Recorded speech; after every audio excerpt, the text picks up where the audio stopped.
Joining me today is economist Samuel Gregg, the Friedrich Hayek Chair in Economics and Economic History at the American Institute for Economic Research, an affiliate scholar at the Acton Institute, a fellow of the Royal Historical Society, and with too many other titles and honors to name. His writing has appeared everywhere from the Harvard Journal of Law and Public Policy to the Wall Street Journal. He has won numerous accolades and awards, and he is the author of 17 books, including the Next American Economy, Nation, State, and Markets in an Uncertain World, which will form the basis of our discussion today. How are you? Thanks for having me on. It's great to be with you. So tell me about why you chose to write this book and why it is perhaps, unfortunately, more relevant today than ever, despite having been written a couple years ago now. Well, that's a question I'm often asked, and the answer remains essentially the same. That back in 2015, 2016, I and many other people started sensing that something was starting to shift in the way that Americans at least thought about the nature of their economy, that they at least thought that certainly since the early 1980s that America had shifted back towards markets, free enterprise, limited government, etc. At least in principle, the policies might have been much more mixed, but at least in principle, that was a trajectory that had assumed a type of consensus authority within the country. You could find people on the center left and the center right who are more or less on board with that vision for the American economy. But that all changed, I think, in 2015, 2016. And with the emergence of people on the right and on the left, articulating very different visions of what they thought the American economy's future should be, and the way in which they believed that that involved the state taking a much more proactive role in economic life, what I call state capitalism in the book. And I think since 2016, we've been involved in this ongoing intellectual battle for the future of the American economy. And nothing has changed in that regard since 2016. In the book, which came out in October 2022, I wanted to really try and outline why I thought this had occurred. I wanted to outline some of the differences, the battle lines, if you like, between those of us who favor a free market economy and all the things that go with that, as opposed to those who favor state capitalism, but also to argue that I think that it was time for a lot of free marketers to realize that we weren't living in the 1980s or even the 1990s anymore, that the tide had shifted when it came to the battle of ideas, and we needed to not change our message, but we needed to adjust that message so that we could continue to push that message in the conditions that we find ourselves in today. That makes a lot of sense. Could you walk us through some of the intellectual history here? Tell me about the revolution in favor of free markets, how many came to take the fruits of free markets for granted, and how support, unfortunately, has declined across the political spectrum in parts of both the right and the left for free markets, or as you put it in the first chapter of your book, how it all fell down. How it all fell down. Well, I think if we go back in American history, we can see that the roots of this are very deep. Americans have been arguing about things like tariffs, for example, for a long period of time, really since the beginning of the Republic. It's always useful, I think, to remember that during the second half of the 19th century, tariffs was the position of the Republican Party, and the Democratic Party was the party of free trade. And the establishment of a free trade consensus, which is a proxy for many other things, of course, is certainly something that emerged after the Second World War. But nonetheless, in the meantime, we'd had the state taking a much more active role, certainly at the level of the domestic economy in the form of the New Deal and the Great Society programs. And I'm surely not the first to observe that that changed in the late 1970s as Keynesian economics and Keynesian policies and interventionist policies more generally seemed to come into disrepute because we were getting high unemployment and high inflation at the same time, which we were told would never happen, of course. So then in the 1980s, we had a certain degree of a shift back towards markets, best symbolized by people like Margaret Thatcher and Ronald Reagan. And then in the 1990s, it was as if markets had triumphed. It was as if communism was gone, so the great competitor to capitalism had disappeared. And there were many people in the free market world who were arguing that, well, essentially, we've won the economic argument. And it's really a question now of how quickly we can move in the direction of further economic liberalization. And that was a consensus you could find on both sides of politics, at least some parts of both sides of politics throughout the 1990s and into the 2000s. But then something changed, and I think a number of things changed. One was, of course, the financial crisis. I think that shook a lot of people's faith in markets. Now, I could give you all sorts of reasons as to why I think that crisis was primarily a result of bad housing policy on the part of the federal government, mistaken monetary policy on the part of the Federal Reserve. In other words, it was largely a government-induced crisis. But unfortunately, people of my mind are thinking we didn't win that argument in the arena of public opinion. We lost that argument. And that, I think, injected more skepticism about markets as part of America's future. And then, of course, I think another precipitating factor has been America's relationship with China, which has revolved so much around trade, especially since the 1980s when China started opening itself up to markets. And China has now developed into a geopolitical rival of the United States. And there are many people who argue that this is a consequence of us naively letting them into global markets, et cetera, et cetera. And also, I think it's important to keep in mind that there's always been substantial reservoirs of opinion in America that have always been skeptical of free markets, or at least certain parts of free markets. So think about 1992 when one Pat Buchanan ran against George H.W. Bush for the Republican nomination for president. And part of his platform was that free trade had been a disaster for the United States. He literally said things like free trade had led to the deaths of lots of young Americans through despair or lack of hope or the hollowing out of industry. Many of these arguments, of course, we hear repeated today. So I think there's lots of reasons why it all fell down, why it seemed that what had apparently been an unassailable case for markets had collapsed from within. And perhaps part of the challenge is that that came as a shock for a lot of people. We thought we had won many of these arguments, at least intellectually, we had won many of these arguments. But it turned out that substantial numbers of people, both in the what you might call the policy, political, and intellectual elites, had turned against markets. And there was some evidence that some parts of the American population had also turned against markets as well. And part of my book was to say, well, we need to re-equip ourselves to argue the case for markets in these new conditions that are very different from those of the 1980s and the 1990s and even into the 2000s.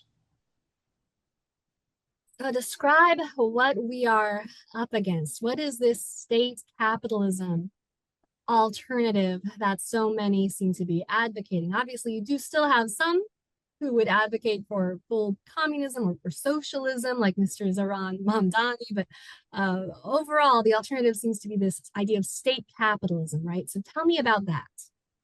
So state capitalism is a phrase that's been used to describe things like certain Eastern Bloc economies that existed between 1945 up until 1989. But the way that I use it in the book, and I think this is a common use of the phrase now, is to describe an economy in which you have private property, in which you have markets, in which you have Americans, for example, trading with people from other countries and other peoples importing and exporting goods between our country and other countries.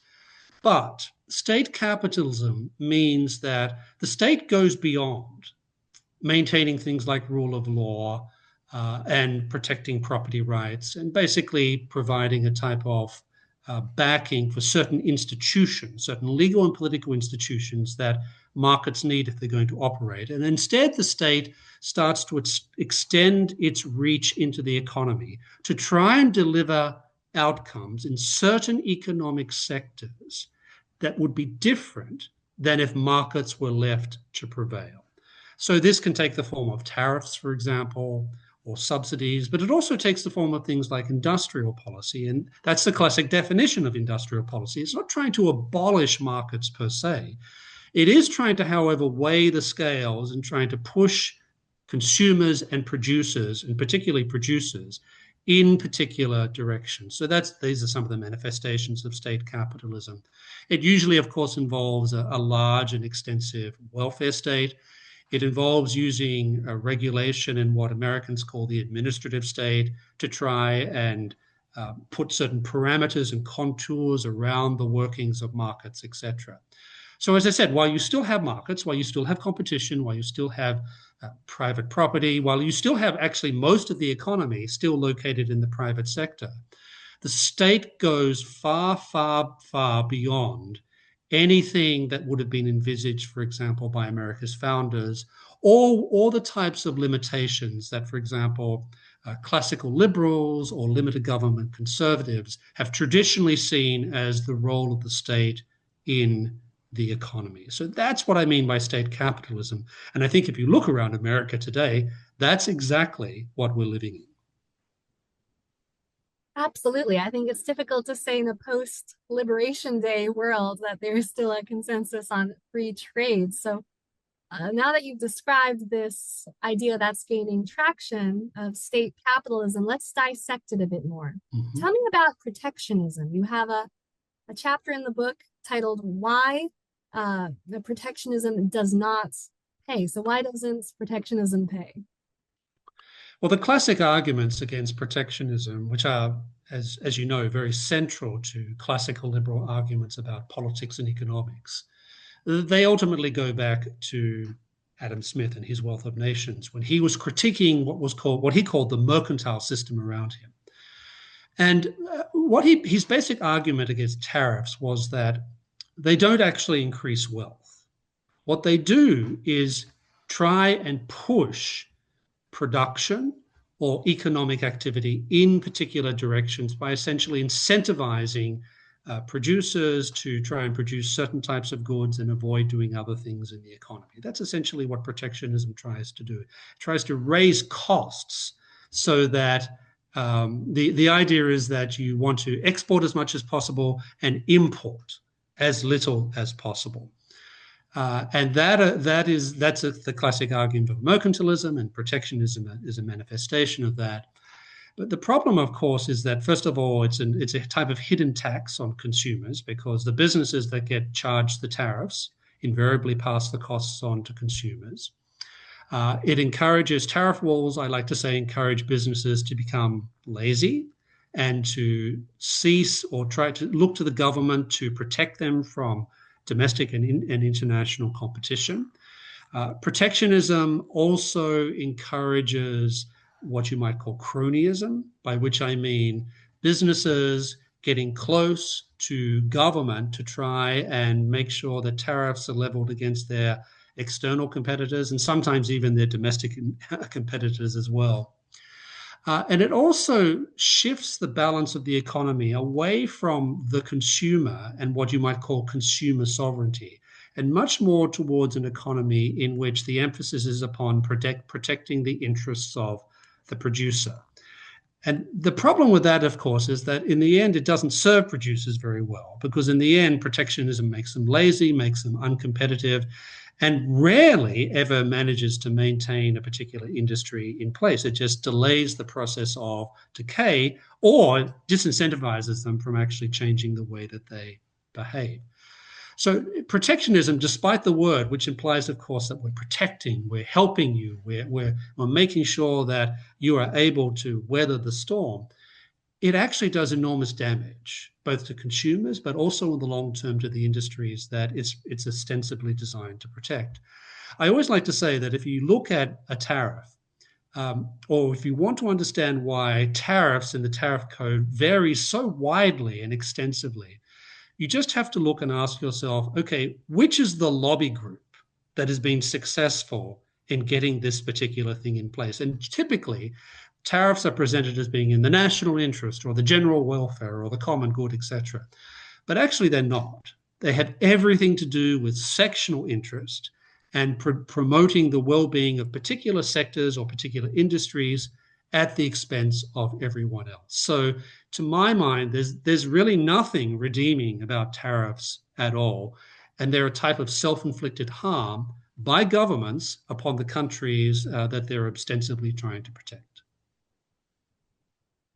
Now, obviously, unfortunately, tariffs have some continued appeal to many people. What do you say to those who would argue that the world we live in today is very different from the world of Adam Smith? We need to worry about the rise of China. We have national security concerns, and all of this justifies tariffs in the modern context. Well, the first thing I usually say to that type of critique, and I hear it very often, is that actually our world is not that different from the world of Adam Smith. It's not that different from the world confronted by countries like Britain and the United States throughout the 19th century, or even most of the 20th century. There have always been national security challenges. There have always been powers, great powers, whether it's the Soviet Union or communist China, who are doing nefarious things in the world that we don't like. It's also the case that that there's always been groups out there that have been pushing for economic nationalism. There's always been populist groups around, for example. So, in other words, I don't think our situation is as different as that faced by, say, the United States in the aftermath of the Second World War, or Britain in the 19th century when it was rigorously pushing forward for trade liberalization. So, because all those things like national security challenges are real things, and free traders and free marketers have always acknowledged that national security, for example, is a legitimate exception. Adam Smith puts it this way: he says, "Defense trumps opulence." So someone like Smith is very aware that trade occurs in a world marked by political tensions and geopolitical rivalries. That's always been the case. I'm not sure when we've ever had a case when that has not been the status quo. But the argument of a free trader is to say, but these are not good reasons to stop trade liberalization. And there's several reasons for that. One is that through trade liberalization, we become wealthier. The United States becomes wealthier. Our economy grows faster and bigger than it otherwise would in the absence of trade liberalization. And you know what? That really matters for national security purposes, because anyone who studies national security will probably tell you that the best books on national security usually begin by saying something like, the single most important element for a country's national security is the size and dynamism of its economy. That is what causes countries like the United States in the end to be able to outlast, for example, Nazi Germany and Imperial Japan, or, for example, the Soviet Union during the Cold War. Rich countries win wars. Wealthy countries are able to defend themselves. Smith pointed this out when he said that countries that become wealthy through trade, they're able to, he says, to project navies and armies around the world. They are actually very good at defending themselves. So my typical argument when I hear these things is, yes, there are genuine national security challenges, but that's not a reason to basically shut down the whole process of liberalizing trade between America and other countries. It makes it more difficult, but that's not a reason to shut the process down, because in the end, shutting the process down, reverting to protectionism, ultimately hurts us. And that's the thing that's really important to keep in mind. Things like protectionism, things like industrial policy, we think that we're using these as tools to combat our geopolitical rivals, but actually they hurt us. They make the cost of production higher. They make the prices higher for consumers. They cause our economy to grow slower than it otherwise would. And the question I always put out there is, how does this, a slower growing economy, a less dynamic economy, how does that help us in national security terms? Because the answer is, it doesn't. That makes a lot of sense. And I think that covers protectionism. So let's move on to industrial policy. Tell me, Mm. what is the trouble with industrial policy, and why do you think it has so much continued appeal? So the basic problem with industrial policy, I think, is something that something classical liberals talk about all the time, which is as Hayek, F.A. Hayek called it, the knowledge problem. Industrial policy assumes that governments can somehow know what is going to be a better allocation of resources better than the market. But that, of course, assumes that governments and even very bright people who head governments, and even central banks and treasury departments that are full of economists who have lots and lots of data sets at their disposal. Despite all that information, no government, no person can possibly know the best allocation of resources in a given economy at any one point in time. And you would need to know that information if industrial policy was going to work. But we can't. So that means that industrial policy invariably fails because it cannot help but be based upon some type of misallocation of resources. It cannot help but be guided by mistaken assumptions and presumptions. So there's an inherent, what you might call, intellectual flaw at the root of industrial policy that I would argue, and free marketers have generally argued, makes it inherently incoherent and counterproductive as a policy. So that's one thing. Another problem with industrial policy is that it breeds cronyism, because if you're giving subsidies, if you're offering different types of help for particular industries to try and, I don't know, help manufacturing or particular types of manufacturing in particular parts of the country, it's pretty clear, and you can look at through case study after case study after case study, that the industrial policy is not being determined by some detached, godlike being who has somehow discerned in his or her wisdom that this is the best allocation of resources. Invariably, it comes down to lobby. It comes down to who has the best and most influential lobbyists. So that, I think, there's some of the basic problems with industrial policy. But you asked, why is it so attractive to people? Well, I think it's attractive to people because it gives us the sense, it provides us with the illusion that governments can do certain things that will deliver outcomes, even though, if you look very closely at industrial policy, you realize it can't. And underlying that are two things. One is a sort of hubris about the human intellect and how much it can know about the world, for reasons we've already discussed. But I also think it panders to people's desire for security. Now, we all have a desire for security. Everyone has points in their life where they want a certain degree of stability or predictability in their lives. In fact, I think it's very difficult for people to live lives without going crazy unless there is some degree of predictability and stability in their lives, in politics, in the economy more generally. And I think some people look to industrial policy and say, this is what can provide my community or my economic sector with the stability that we desperately need. To which my response, of course, is, well, no, it can't do that. It can provide you with the illusion that things are better. It can provide you with the illusion that things are more secure. But just as protectionism, I think, gradually corrodes an industry's competitiveness, it can cause people to make bad decisions, it can encourage a laziness and a sense of entitlement on the part of those who are being protected.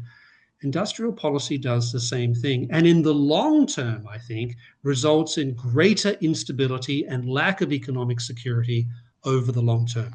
Industrial policy is very much about, I would argue, short-term things. Markets are about the long term. And so when you opt for industrial policy, you're essentially opting in some respects for what I call short-term fake security over long-term real economic security. Now, there is this idea that is out there that the working class in the United States has been hollowed out because so many manufacturing jobs have moved overseas, and that to help these workers, industrial policy is the way to go. Well, what would you say to those who have this concern?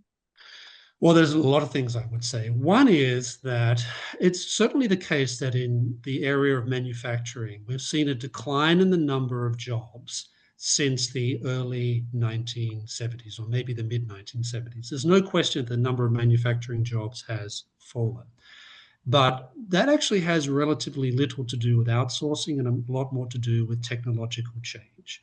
And that's a good thing because manufacturing in the 1950s was relied very heavily on manual labor, as very tiring, exhausting, high risk of injury, etc. And so technology has replaced many of those things, and that's made the industry more effective and more and as well as more safe, I would argue. So in terms of cause and effect, I don't think the outsourcing argument is the explanation as to why you've seen the decline in the number of manufacturing jobs. It's a decline primarily driven by technology, but also people gravitating to the service sector of the economy, which is what you want. That is the path of economic development.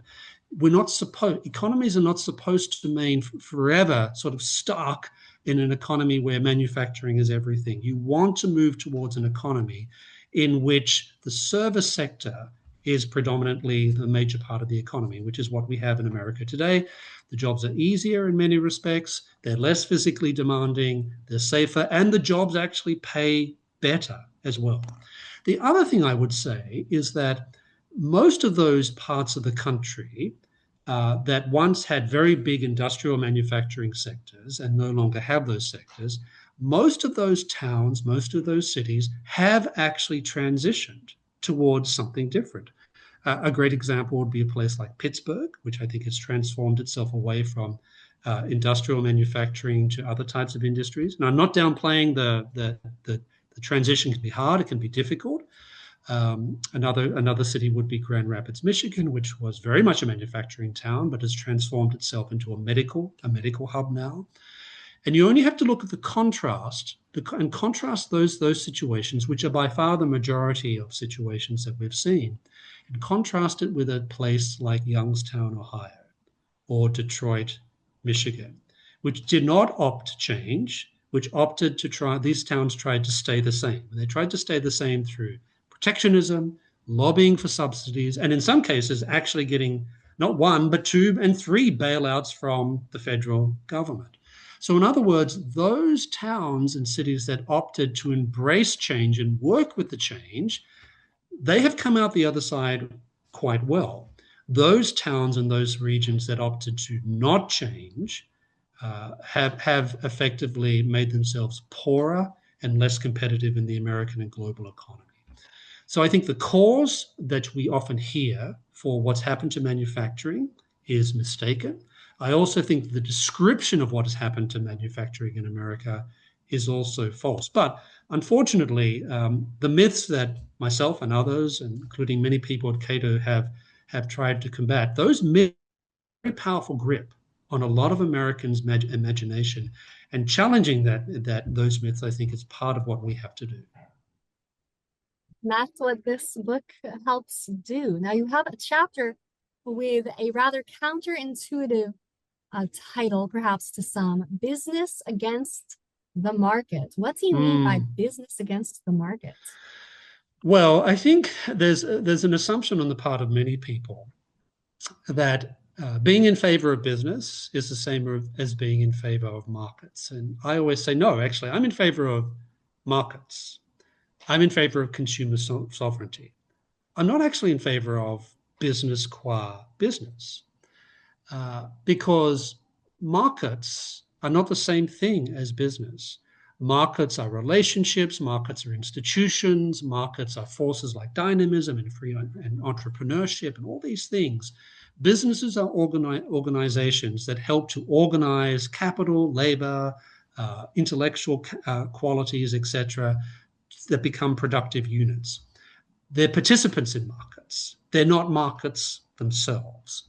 And that's an important distinction because the interests of a given business may not coincide with the interests of 330 American consumers.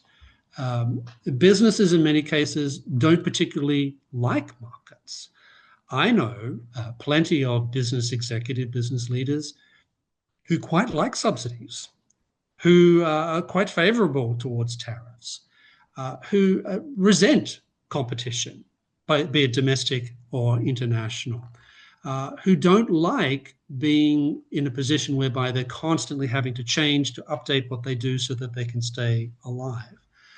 And Adam Smith noticed the same thing in his own time. Adam Smith didn't have a particularly high view of business leaders. He noticed how they tended to collude.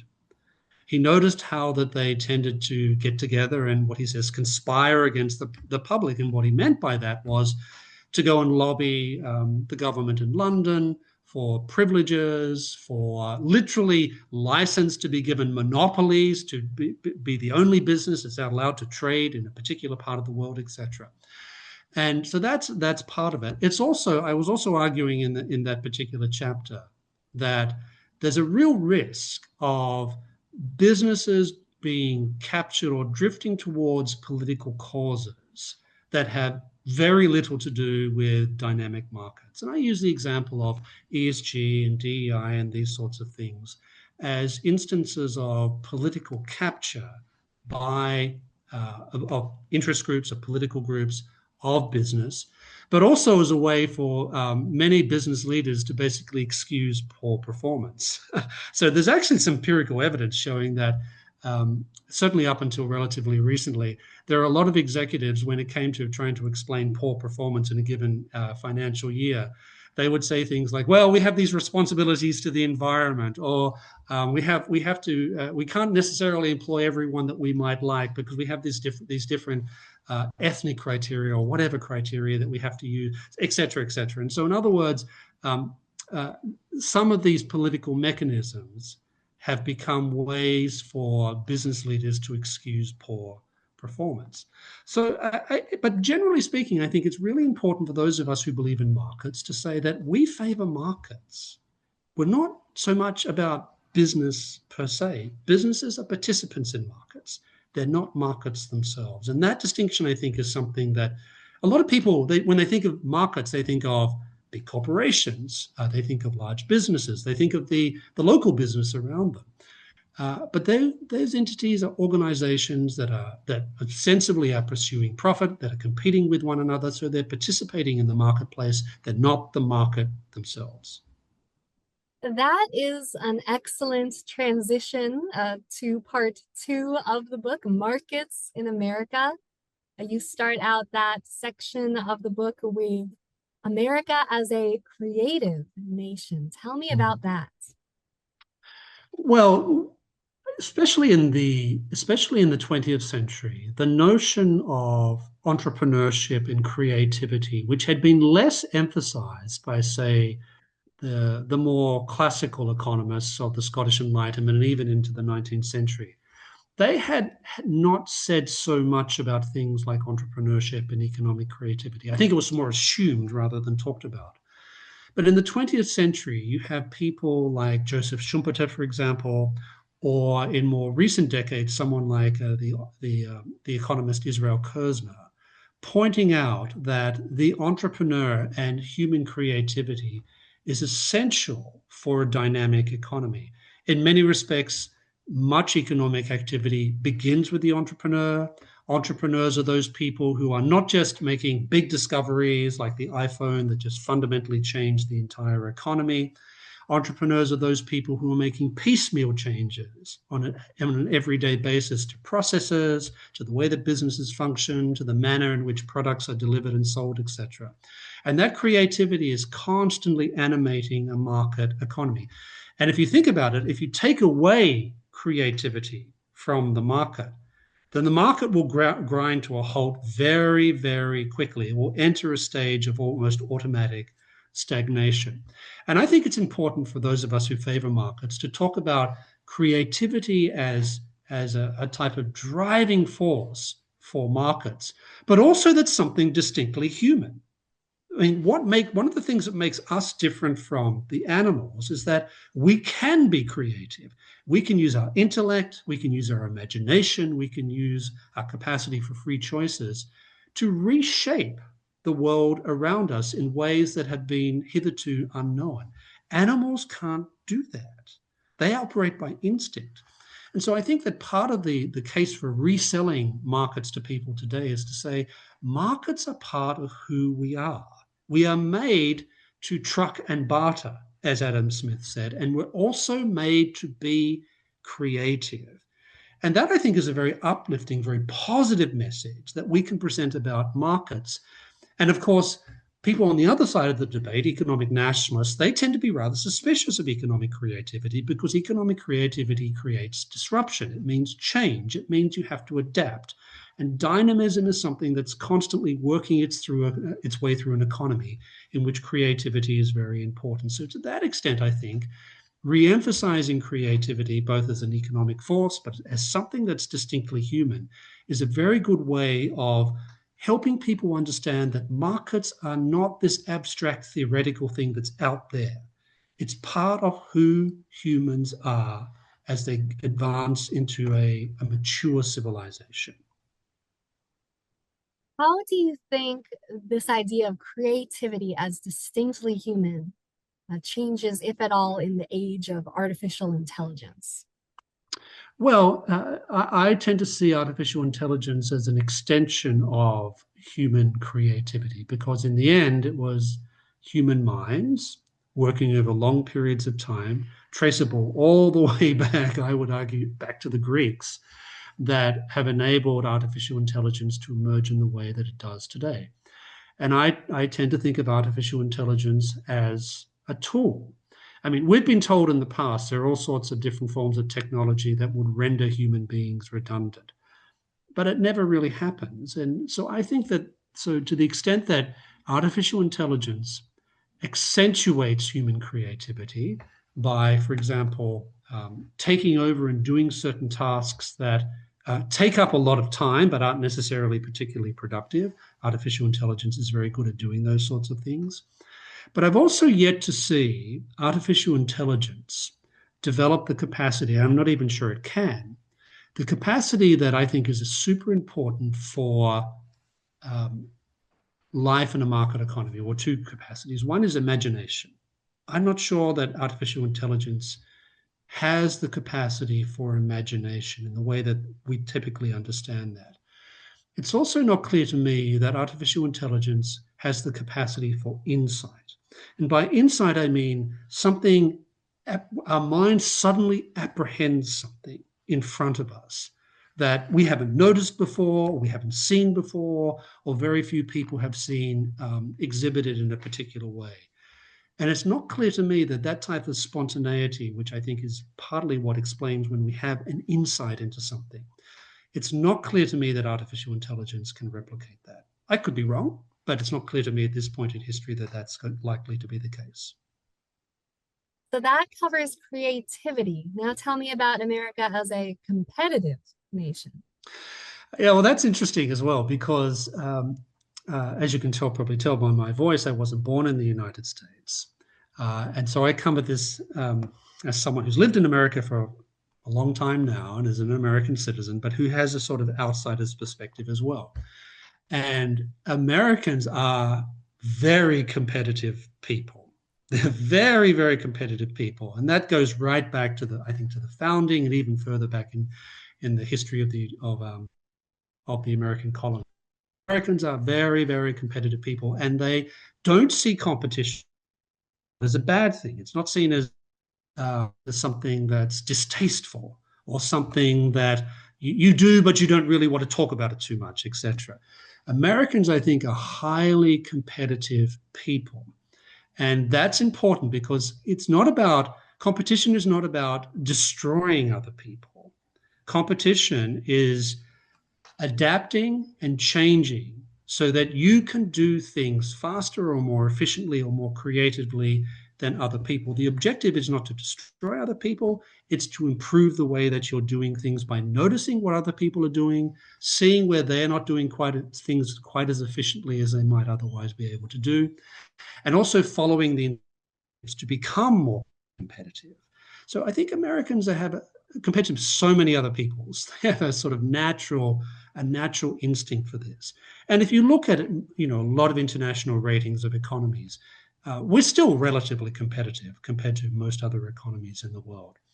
And I think that if anything, we need to be thinking about how we enhance that competitiveness, because there's plenty of things in America today that corrode competitiveness, whether it's regulation, but also things like social norms. You have a sense in among some segments of American opinion, ranging from the far left to sort of uber traditionalist groups, that competition is something that at best is to be tolerated rather than celebrated. And my sense is that if we want to be living in a dynamic economy, we need to embrace competition, but we also need to see it as a positive force that builds rather than destroys. And finally, you discuss America as a trading Mm. nation. Please tell me about that. Well, again, Americans have been trading right from the very beginning of, or even before the Republic. It's interesting. If you can even go back before ratification of the Constitution, and even before the American Revolution, to see North American colonists trading all around the world. We've never been a people that has said that, okay, trade just begins in the United States and it ends in the United States. Americans have always been trading among themselves, but also outside the country as well. At the same time, there's also been immense debates about trade, political debates in the United States about trade. So I often like to point out that in the 19th century, the single issue that most divided Americans, apart from slavery, was the topic of tariffs. Uh, in the 1830s, we even had some states threatening to secede over tariffs because they wanted to be able to freely trade with European countries. I'm thinking of South Carolina, for example.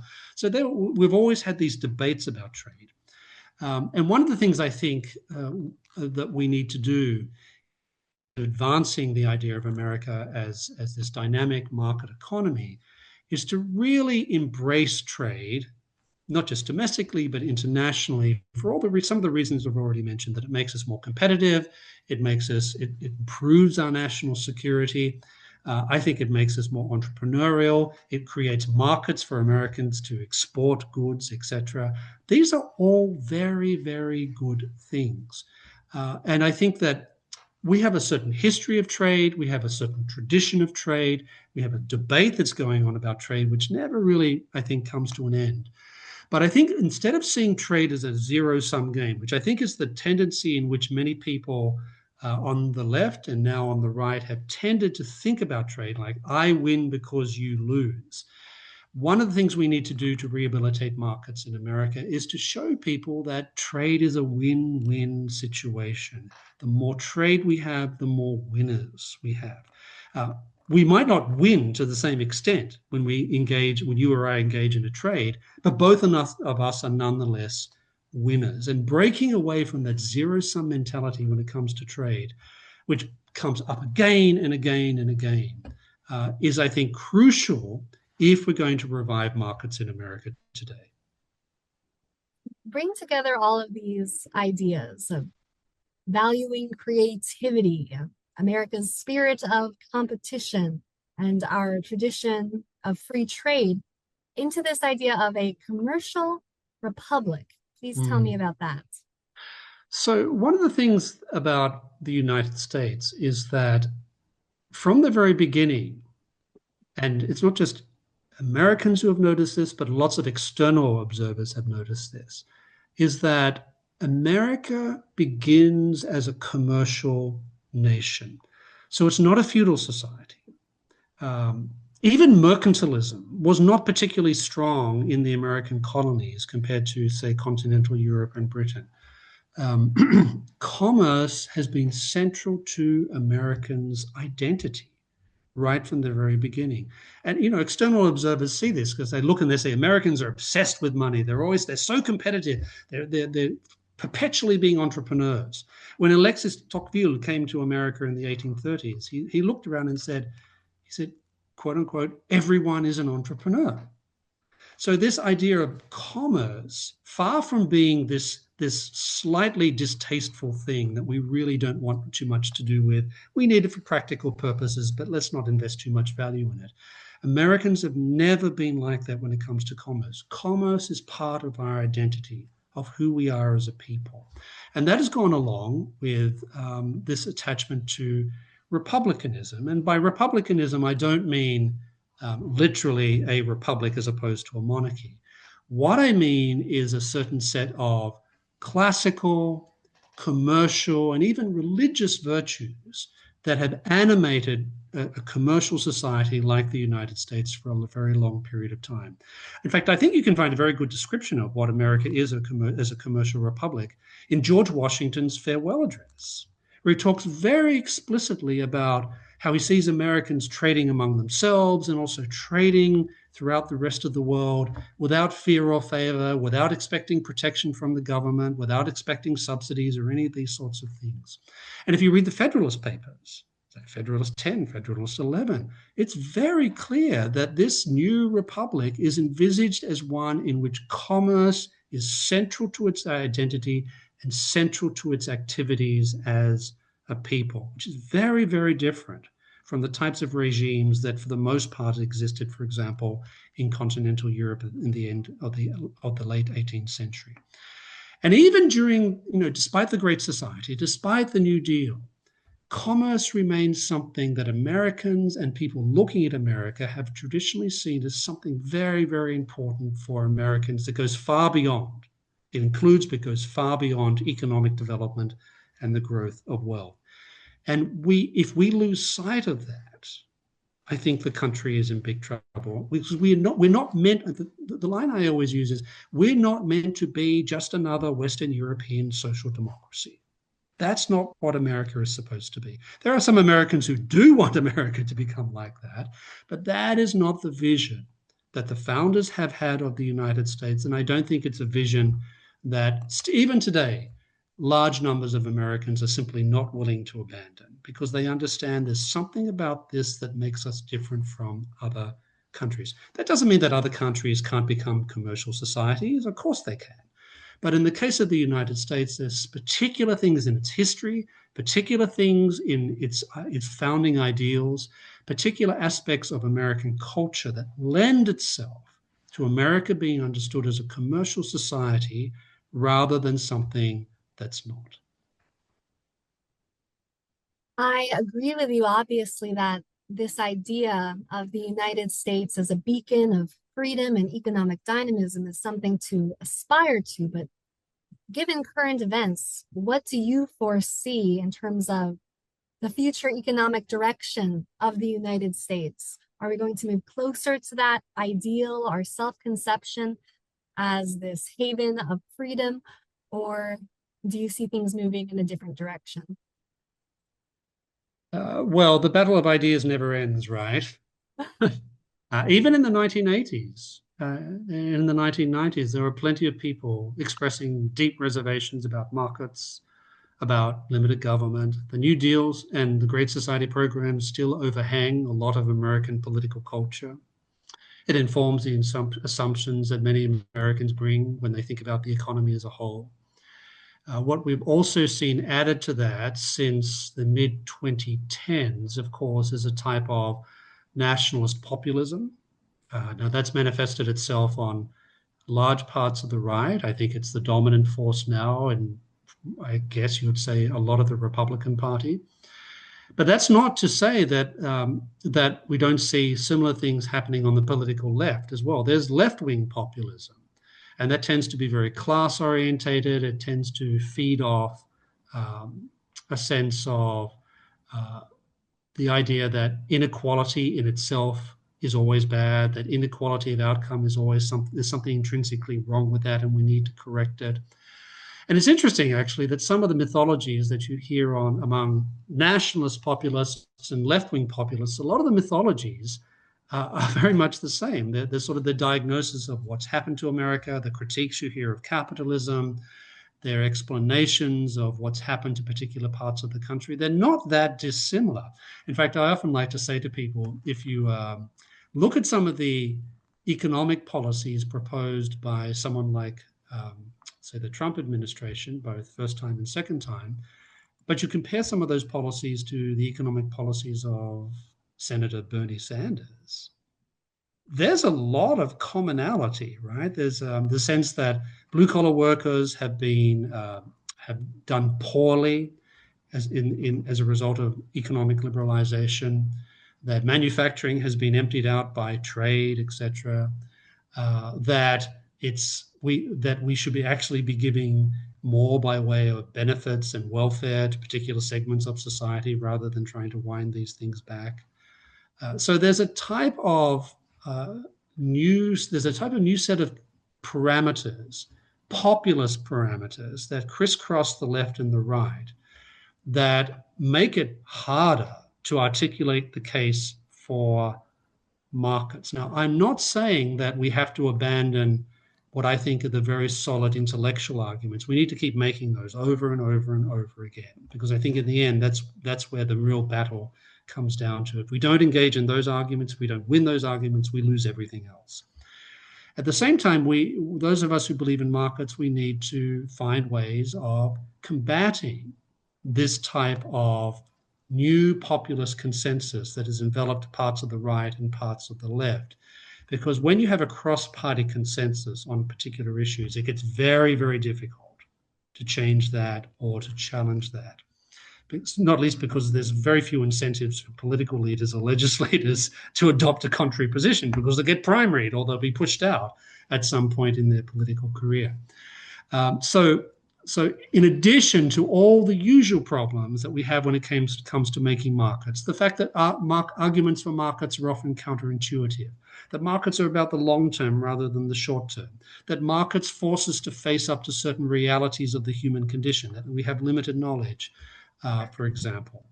In addition to all those usual ongoing problems, we now have this cross-party emerging populist consensus, which is going to be very, very difficult to dislodge. Now, in the end, I think those policies will fail. Those policies will inflict enormous harm, because they always do. I think economic history is full of examples like this.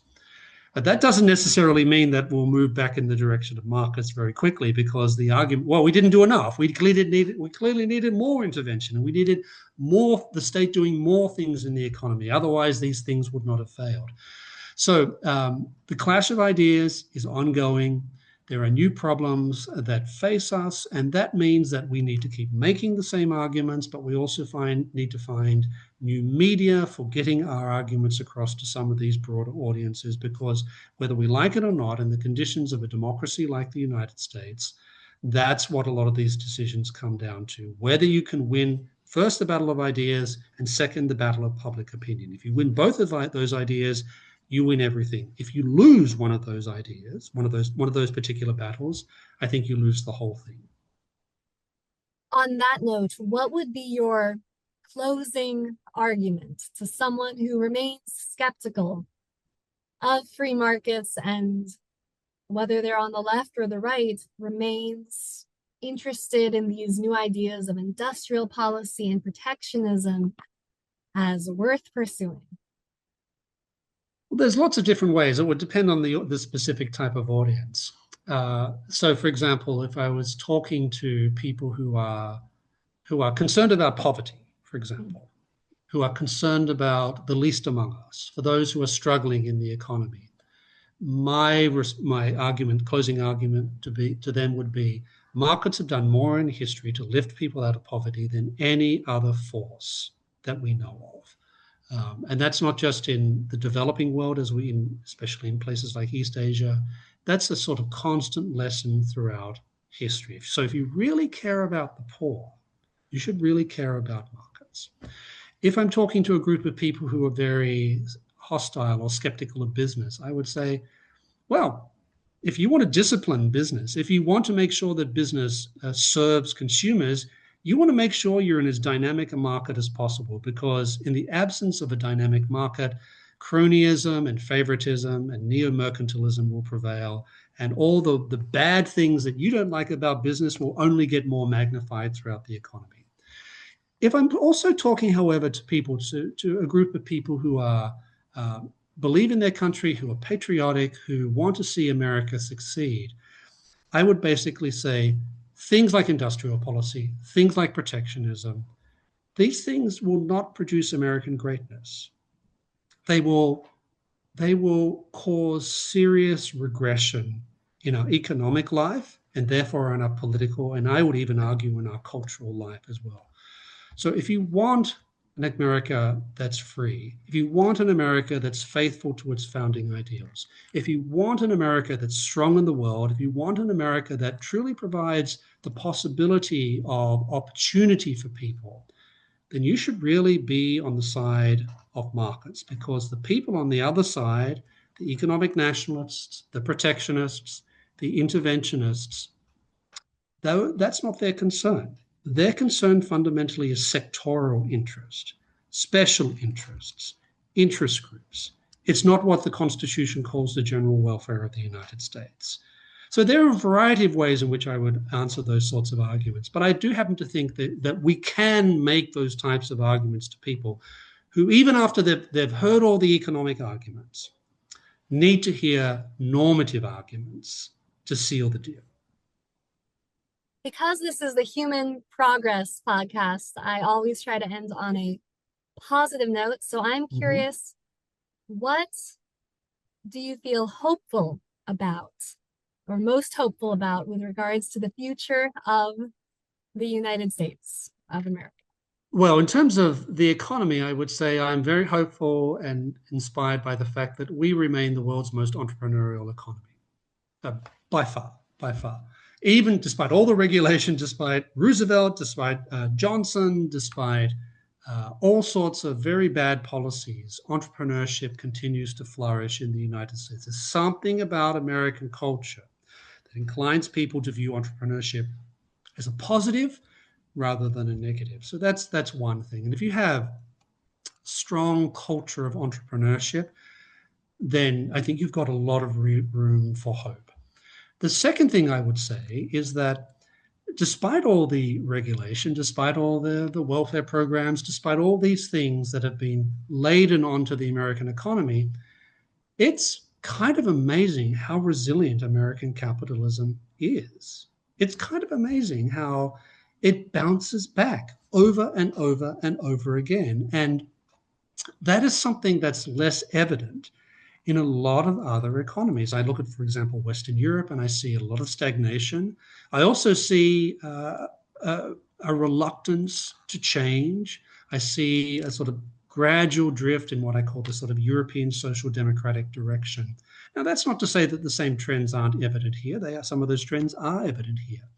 But nonetheless, the sheer resilience of American capitalism, I think it never stops, never ceases to amaze me just how resilient that economy is and the way that it produces the type of economic growth that is so essential for everything else that leads to a dignified and flourishing life.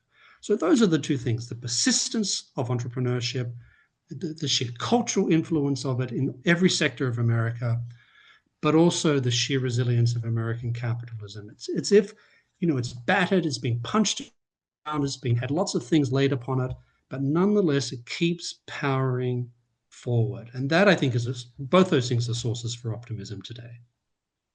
That is a beautiful note to end on. This has been a fascinating conversation. The book, again, is The Next American Economy, Nation, State, and Markets in an Uncertain World. Please check it out if you enjoyed this podcast. And thank you again so much for speaking with me. Thank you, Chelsea. Great to be with you.